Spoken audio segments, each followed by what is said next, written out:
Bonjour, bonjour. En fait, aujourd'hui est un autre jour. Je fais cette vidéo aujourd'hui pour répondre à une dame. Je crois qu'elle doit s'appeler Tsoga Jeanne. C'est une femme que je suis souvent sur TikTok et sur Facebook. Elle a souvent des raisonnements très pertinents. Mais aujourd'hui, je suis surpris de son raisonnement face au problème de la reconnaissance du révolutionnaire camerounais Ernest Ouandji. Pour elle, il ne doit pas être reconnu comme étant un héros national. C'est son opinion à elle. Mais dans son raisonnement, il y a beaucoup de choses qui ne marchent pas. Et c'est de ça que je veux parler dans cette vidéo.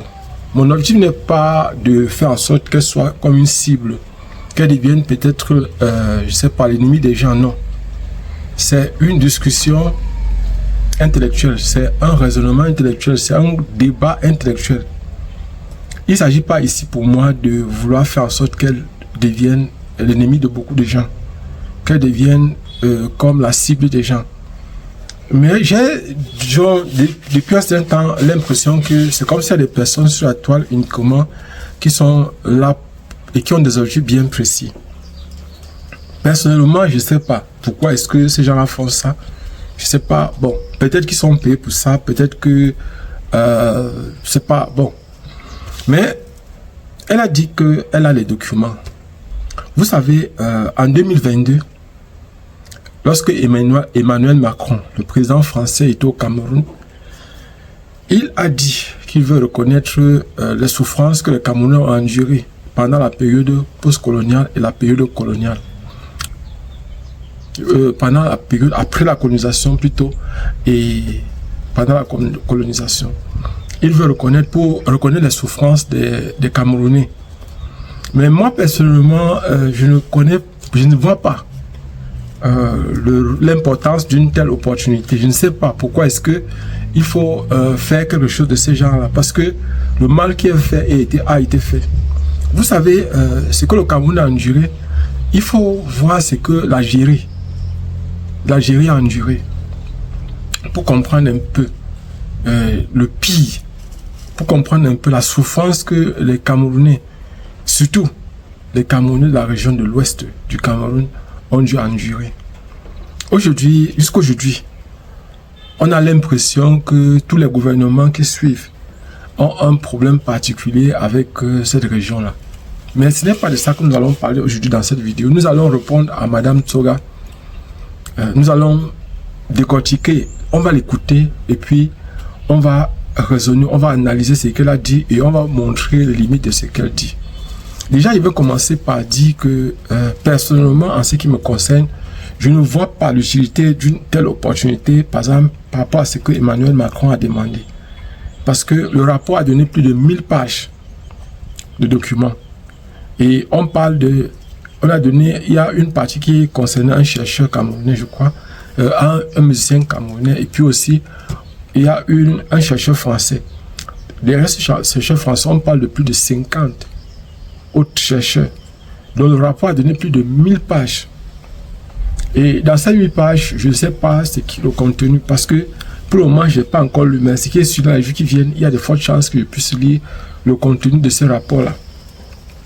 Et peut-être pour ceux qui voudraient, je pourrais le faire partager, par exemple, le lien pour aller sur le site où se trouve le rapport, par exemple, parce que le rapport, je crois, il a été remis à Emmanuel Macron, je crois, le 25 janvier 2025, et le 29, ou je crois que c'est le 28 ou le 29 janvier à l'État du Cameroun.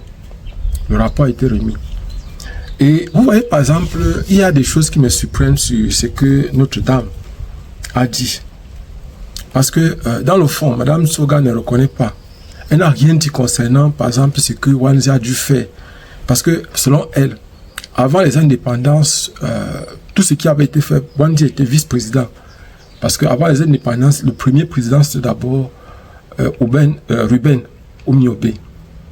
Mais il est mort en 1958 et puis son adjoint a pris. Son adjoint, c'était Moumié, Félix Moumié. Félix Moumié a été empoisonné à Genève en en 1960. Et après, c'est Ernest Wanze qui prend donc les rênes du pouvoir, donc de la résistance, de 1960 à 1970. Bon, il y a beaucoup d'allégations dont la femme là a dû faire. Elle a dû parler de beaucoup de choses, mais personnellement, je me suis intéressé à une chose particulièrement, c'est le raisonnement du grand remplacement. Moi, c'est ça qui m'a le plus intéressé dans ce qu'elle a dit. Elle a dit il y a eu des villages, donc c'est-à-dire les résistants, Wanze avait pour objectif de raser certains villages, de tuer jusqu'au chef de village, et les remplacer par les ressortissants de l'ouest du Cameroun. En fait, ces allégations, je ne sais pas si elle a des arguments pour pouvoir soutenir ce qu'elle dit. Elle n'a soutenu ça avec aucun rapport, rien. Mais personnellement, elle dit que, par exemple, dans la ville de Banga, il y a les ressortissants de l'Ouest et qu'elle ne comprend pas comment les gens aient parcouru plus de 400 km. Ça veut dire que j'ai l'impression que soit elle fait exprès, soit elle ne comprend pas. Je m'explique. Vous savez que pendant la guerre, la barbarie de l'armée française avait été tel point que même s'il fallait parcourir 1000 km, les Camerounais étaient capables, les habitants de l'ouest du Cameroun étaient capables de parcourir ces 1000 km à pied. Et il faut savoir que avant les indépendances, c'est-à-dire avant 1960, les ressortissants de l'ouest se promenaient déjà dans beaucoup de places dont ils étaient déjà nombreux dans cette ville du Cameroun. Je vais prendre un exemple simple pour qu'on puisse étayer ça. Vous prenez par exemple le cas du richissime homme d'affaires qui est décédé en 2020. Je parle de Fotso Victor. Fotso Victor est arrivé à Mbalmayou dans les années 30, années 40, entre 30 et 40 comme ça, ou toutes les années 30 et 40. Fotso Victor avait la possibilité d'avoir même 500 hectares, même n'importe quelle quantité de terrain qu'il voulait. Et par exemple, c'était la même chose. Mon père, par exemple, mon propre père, a travaillé selon ce qu'on nous dit dans la famille avec Douala Mangabé. Comment a-t-il fait pour quitter la région de l'Ouest pour aller travailler avec Douala Mangabé? J'ai beaucoup de gens dans la famille qui nous témoignent de ce qui s'est passé pendant la résistance. Ils sont nombreux qui témoignent. Vous devez savoir que les techniques utilisées en Algérie pour couper les têtes, tout ça, c'était les techniques qu'on utilisait au Cameroun. C'est-à-dire couper les têtes, par exemple, et aller placer au marché pour terroriser le maximum possible les habitants de l'Ouest. Vous voyez, par exemple, Wanze n'a pas été arrêté à l'Ouest, il a été arrêté au littoral. Mais on l'a ramené à l'Ouest, on l'a jugé, on l'a ramené à l'Ouest pour l'exécuter, pour montrer aux autres personnes de l'Ouest comment on est prêt à les décimer. Donc, le grand remplacement dont elle fait allusion, personnellement, je ne comprends pas. Parce que la personne qu'il faut indexer, c'est l'armée française. C'est l'armée française qui décimait les villages. Ce n'est pas la résistance. C'est l'armée française qui décimait. Avec ils utilisaient peut-être les soldats de rang camerounais et quelques officiers camerounais. Il faut demander par exemple ce qui s'est passé en Algérie. Il ne s'agit pas du grand remplacement. Il n'y a jamais eu de grand remplacement au Cameroun. Peut-être que les Français ont dû faire peut-être quelques cas. Peut-être que des opportunistes ont dû profiter peut-être vers la fin de la résistance pour pouvoir se faire du beurre. Mais tout ça, c'était des trucs, des techniques utilisées, par exemple, peut-être qu'à la fin de la guerre, on a dû peut-être accorder quelques concessions, peut-être à quelques résistants. Mais moi, je ne crois pas à ce genre de choses parce que il y avait des personnes qui étaient capables d'avoir plus de 500 hectares avant les indépendances. C'était possible. Parce qu'avant les indépendances, il y avait beaucoup de déplacements des populations de l'Est du Cameroun. Vous allez voir, par exemple, je prends le cas simple du tuteur de Fotso Victor, qui se trouvait en Mbalmayou, qui était ailleurs. Et que, par exemple, Fotso Victor allait habiter chez lui pendant un bon bout de temps. Mais attendez, s'il faut être clair là-dessus, comment il a fait pour être en Mbalmayou avant les années 40? Avant les années 1940? Parce que cette dame a tendance à donner l'impression que avant, elle ne comprend pas comment, qu'est-ce qui pouvait pousser le déplacement d'une grande quantité de personnes avant. Il faut savoir que il y avait, par exemple, entre l'Ouest et le littoral, il y avait un très grand commerce. Déjà, qu'il faut qu'elle comprenne aussi. Je voudrais attirer son attention sur le fait que, pendant l'esclavage, les populations de l'Ouest ont été déportés aussi pour les États-Unis, pour le Canada, pour l'Australie. Et s'il faut donc voir, par exemple, comment, la question que doit se poser, c'est que comment ces populations ont fait pour se retrouver en très grande quantité, par exemple, dans les déportations pour les États-Unis. Il y avait des mouvements, il y avait le commerce qui existait, il y avait les mouvements des populations. Avant les indépendances, il y avait beaucoup de mouvements des populations. Ces mouvements ont été restreints peut-être après les indépendances parce que, vous voyez, par exemple, le colon avait instauré l'impôt forfaitaire. C'est-à-dire que chaque citoyen devait payer l'impôt. Et ça faisait que les populations n'ayant pas parfois l'argent, les 3 000 ou les 2 000 francs qu'il fallait utiliser pour payer l'impôt, parce que lorsque la police t'arrêtait ou la gendarmerie, il fallait présenter ton impôt. Ça faisait que ça limitait autant que possible le déplacement des populations. Mais sinon, qu'avant les indépendances, les populations se déplaçaient. On vous a dit que, par exemple, pour quitter de l'Ouest pour d'autres régions, il fallait absolument présenter un laissez-passer. Donc, vous voyez que je suis en train d'utiliser deux arguments. Le premier argument, c'est que je montre que les populations de l'Ouest du Cameroun se retrouvent, par exemple, ça veut dire, et on sait que la traite négrière a eu lieu dans les années 1500-1600. Donc, si dans les années 1500-1600, les populations de l'Ouest du Cameroun se sont retrouvées aussi aux États-Unis comme esclaves, les populations Bamileke, les populations Bamoun se sont retrouvées aux États-Unis comme esclaves. Il y a des preuves, il y a des Américains il y a les tests à l'ADN qui sont faits et qui montrent que et quand ils trouvent ces origines-là au Cameroun, vous allez expliquer par comment, comme par exemple mon père qui se trouve à l'ouest se retrouvait par exemple, il a plus grandi au sud-ouest et au littoral. Il est revenu peut-être à l'ouest quand il devait avoir, je crois, c'est plus de 50 ans, si je ne me trompe pas. Donc, ça c'est la deuxième raison. La première raison, j'ai dit que en fait, il y avait le mouvement des populations avant les indépendances. Les populations se déplaçaient pour aller faire le commerce dans les autres villes. La preuve en est que, par exemple, il y a un cas patent, c'est le cas de Photo Victor qui se trouve en Balmayou, avant les années 40. C'est-à-dire avant la Première Guerre mondiale même, avant la Deuxième Guerre mondiale, avant que la Deuxième Guerre mondiale ne commence, il y avait déjà les gens de l'Ouest qui se trouvaient déjà presque partout au Cameroun. Donc, c'est pour montrer que, en fait, il y avait le mouvement des populations si elle ne comprend pas ça. Déjà, et puis aussi, le grand remplacement, il faut poser la question aux Français parce que les personnes de l'Ouest n'ont jamais fait le grand remplacement. En fait, c'est un problème pour dire vrai. Ce problème, c'est que les Français créent ça. Vous savez, dernièrement, il y a eu le même problème qui s'est posé en Tunisie. Le même problème s'est posé en RDC. Le même problème s'est posé en Algérie. Le même problème s'est posé en Afrique du Sud. C'est-à-dire ce problème de grand remplacement. Vous devez savoir une chose, les populations de l'Ouest n'ont rien à voir avec ces grands remplacements dont des gens veulent faire allusion. Il y a des gens qui ont vendu leur terre et qui veulent les récupérer. Voilà, c'est tout. Elie Bilobe, par exemple, ne sait pas parfois de quoi il parle lorsqu'il attaque, par exemple, le domaine des terres. Parce que déjà, on doit savoir que les gens achètent et c'est l'État du Cameroun qui fait les lois. Et je crois que s'il y avait des populations qui avaient été lésées, après, c'est qu'ils devaient porter plainte. Vous voyez, par exemple, lorsqu'il y a eu le changement de régime, les gens devaient se plaindre. Et je crois que le président Paul Biya a vécu tout ça. Il était là quand tout ça s'est passé. Donc, s'il y avait quelque chose, je ne pense pas qu'il puisse accepter qu'il y ait peut-être des choses comme ça pendant qu'il dirige le pays. Je ne crois pas. Je ne crois pas. Qu'est-ce qu'il va gagner, par exemple, en laissant que des choses comme ça se passent? Moi, je ne vois pas.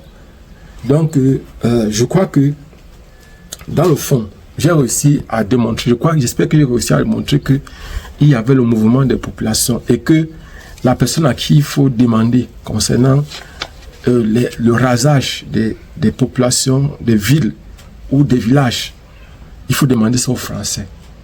Et il faut savoir que si, par exemple, les gens disent souvent qu'il n'y a pas eu des attaques, par exemple, des garnisons militaires, c'est faux. Vous pouvez vous renseigner auprès du général Semengue. Le général Semengue va vous dire, il est vivant, je crois, il va vous dire qu'il y avait les attaques, par exemple, des garnisons militaires. Et ce qui s'est passé à partir des années 60. À partir des années 60, ce n'était plus... et les gens se posent la question, pourquoi est-ce que la résistance a continué après les années 60? Après les années 60, l'idéal était de dégager, par exemple, les pantins qui étaient au pouvoir, c'est-à-dire c'était de les enlever. Or, le problème, ce n'était pas de les attaquer directement, c'est de se préparer correctement. Et constamment, il y avait des attaques, par exemple, des bases militaires. Comment, vous allez vous poser la question, vous ne me posez pas la question. Comment, par exemple, il y a des gens qui m'ont amusé en me disant que les colons français donnaient soit les armes aux indigènes, c'est-à-dire aux rebelles, aux maquisards. Non, ce n'était pas ce qui se faisait. Les maquisards faisaient des attaques surprises, tendaient des embuscades, par exemple, aux colons, et récupéraient les armes. Et ça qui faisait que, par exemple, vous pensez que le colon était... C'est la raison pour laquelle les Mesmer ne voulaient pas entendre quoi que ce soit, parce qu'ils se souvenaient de ce que les Wanzi avaient fait. Il y a eu plusieurs soldats français qui avaient été tués, et tragiquement tués, sauvagement tués. C'est-à-dire qu'ils ont dû souffrir correctement avant de mourir. Et ils le savent. Dans les rapports français, s'ils ne l'ont pas dit, c'est que, je ne sais pas, ils doivent dire la vérité. Si, moi je sais que bon, d'habitude dans les rapports au niveau de la France, au niveau peut-être du Cameroun, que les rapports ne seront pas bien précis parce que les gens ont peur. Les gens ont parfois peur qu'on peut les poursuivre bien après. Donc, je crois que j'ai répondu à cette dame-là. Donc, en ce qui concerne les problèmes fonciers, c'est un problème qui concerne l'État du Cameroun et la France. S'il y a eu des personnes qui ont décimé, qui ont rasé les villages, c'est une technique française. Et cette même technique a été utilisée en Algérie, je précise bien, cette même technique de raser les villages, de brûler carrément les villages, de tuer tout le monde dans un village, c'est une technique française, ce n'est pas une technique camerounaise, ce n'est pas une technique de la rébellion camerounaise, c'est une technique de l'armée française. Et les rebelles ne l'ont pas fait. Au Cameroun, les rebelles ne l'ont jamais fait. Parce que le rôle des rebelles, c'était d'être amis avec les populations. Parce que ce sont ces populations qui les nourrissaient, qui les donnaient à manger. Ce sont ces populations qui les cachaient. Bon, comment, par exemple, une personne que la population cache, que la population nourrit, va encore se mettre à décimer les villages? Non. C'est l'armée française qui a décimé les villages. C'est l'armée française qui a... Et il n'y a pas eu ce grand échange-là. C'est-à-dire ce grand échange, il n'y a pas eu. C'est-à-dire ce grand remplacement dont elle fait allusion. Il n'y a pas eu ça. Plutôt, on peut penser que peut-être les populations sont déplacées pour aller dans une autre ville. Parce que si vous posez la question au général Pierre Semengue, il va vous dire que pendant la période avant la colonisation ou après la colonisation, après l'indépendance, on regroupait, ce sont eux qui regroupaient les populations des villages, ce sont eux qui poussaient les populations à se déplacer d'une ville à une autre ville, d'un village à un autre village.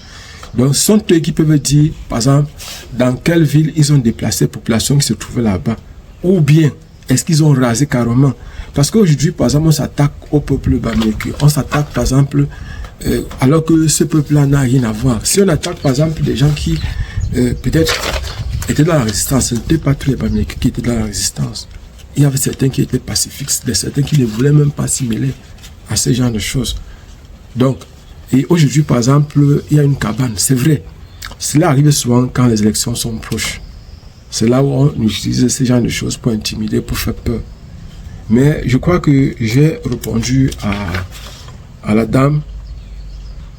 J'ai répondu à la dame, je crois. Elle dit qu'il y a des personnes qui possèdent plus de 1000 hectares. Et avant les indépendances, on pouvait déjà avoir plus de 1000 hectares. Ça dépend de comment on acquérait les terrains.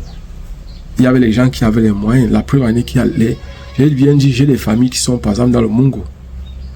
J'ai une très grande famille là-bas. Il y a des gens qui se déplacent avant même les indépendances, qui habitaient déjà là-bas. Et quand par exemple les problèmes ont commencé, vous voyez par exemple le Mungo est frontalier avec l'Ouest. Les gens se déplaçaient à pied pour arriver là-bas, dans le Mungo. Et que ce soit dans le littoral de façon générale, il ne faut pas l'oublier. Les gens se déplacent, les gens se déplaçaient, même avant les indépendances. Et il faut savoir une chose, c'est que moi je crois que les vraies personnes qui sont responsables de tout ce qui s'est passé, c'était l'armée française. Et l'armée française reconnaît tous les torts qu'il a dû créer au niveau du Cameroun. Et je ne vois pas pourquoi Emmanuel Macron vient dire qu'il veut peut-être faire pour que les gens... Non, moi je crois que c'est passé, c'est passé. On doit penser au futur. Parce que le fait, par exemple, de revenir, réveiller ce genre de choses, ça va créer encore des conflits entre les personnes. Ça va faire que ceux qui avaient déjà oublié, parce que beaucoup de ces personnes qui étaient liées à ça sont morts. Pourquoi ce n'est qu'en 2022 qu'on va venir peut-être plus de combien d'années? Plus de 60 ans. Plus de 60 ans après les indépendances, venir encore faire allusion aux problèmes qui ont déjà peut-être été, que les gens avaient déjà oublié, c'était à passer à autre chose. Abonnez-vous et partagez au maximum possible. J'espère que j'ai dû analyser et que j'ai expliqué à cette dame-là que la faute n'est pas imputée. Par exemple, pour moi, je crois toujours que Ernest Bouanze mérite d'avoir le titre d'héros national. Et même si les Français ne veulent pas le reconnaître, même s'ils ne le reconnaissent pas, au niveau du Cameroun, je voudrais apprécier, je voudrais attirer l'attention des personnes. Le chef de l'État du Cameroun, Paul Biya. Parce qu'en 1991, les gens disent l'Assemblée nationale, oui. L'Assemblée nationale a voté une loi qui amnistiait tous les révolutionnaires et qui les reconnaissait comme étant des héros nationaux. Mais il faut savoir que le président Paul Biya a promulgué cette loi-là. Il s'agit de signer un décret pour dire qu'il est d'accord avec ça. Parce qu'il faut connaître comment fonctionne la loi au niveau du Cameroun. L'Assemblée nationale ne peut pas voter une loi et l'appliquer et qu'on l'applique directement. Non. Tant que cette loi n'est pas promulguée, c'est-à-dire tant qu'il n'y a pas un décret signé par le chef de l'État du Cameroun qui dit qu'on peut commencer à appliquer cette loi-là, elle ne peut jamais être appliquée. Donc, il faut savoir un peu comment fonctionne la loi. Donc, j'espère que j'ai répondu à notre sœur. Je précise bien à notre sœur parce que l'idée ici, c'est nous sommes dans un combat d'idées. Nous sommes en train de, chacun donne son idée, chacun essaie de donner son opinion, on essaie de raisonner pour mieux comprendre ce qui se serait passé pendant cette période-là. Donc, il ne s'agit pas ici d'être contre une personne, de dire que telle personne est tribaliste ou, bon, c'est vrai que son attitude laisse croire, parce qu'elle a commencé, elle a utilisé le conditionnel, mais à un moment donné, elle était trop sûre d'elle. Parce que le grand remplacement qu'elle parlait était certain. Or, il n'y a rien de vrai. S'il y a eu un grand remplacement, je crois que c'était plutôt, peut-être dans la région de l'Ouest, qu'il y a eu ce grand remplacement. C'était plutôt peut-être, je dis peut-être si ça existait. Ça devait être parce que c'était une période, vous savez que pendant cette période-là, il y a beaucoup de personnes qui ont profité pour faire ce qu'on appelle les règlements de compte. Il y a eu beaucoup de règlements de compte pendant la période-là. Parce que pendant la période des maquis, ou qu'on parlait encore des maquisards, il y a eu beaucoup de règlements de compte, surtout dans la région de l'ouest du Cameroun. Abonnez-vous et partagez au maximum possible. On se voit prochainement, Inch'Allah.